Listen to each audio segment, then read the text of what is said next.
This song, Endless Ocean, came from a moment in worship. I wrote it from that moment of just stumbling into his heart again and seeing that he's endless.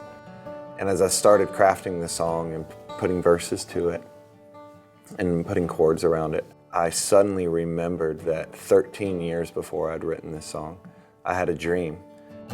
I was standing on a shore and I looked out into the ocean and Jesus was standing in the water. And he's standing like waist deep in the water. And he just has this smile on his face. And when he smiled at me, he looked into me and he just raised his hand and he motioned for me to come into the ocean with him. And I looked back over my shoulder and there was an entire generation standing on the beach. And we began to walk into the ocean following after the Lord's smile. And as we got about ankle deep, we noticed he was a little deeper. And as we got waist deep, we saw the water was over the Lord's heart and it was up to his neck.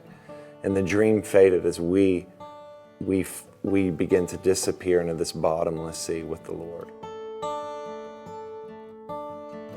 So 13 years later, I start writing this song and I realize, like, wait a second, like I'm singing something he sung into me 13 years ago, and now it's coming out. You are endless ocean,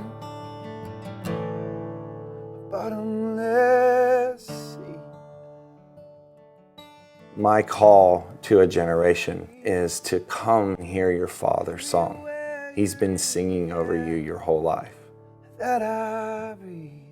Psalm 103 says that he crowns us with love and compassion. And so worship is this place where he sings over us and then we sing back to him. And it's this beautiful romance that goes back and forth between the heart of God and our hearts. And it's endless. It's just endless. Endless ocean, bottomless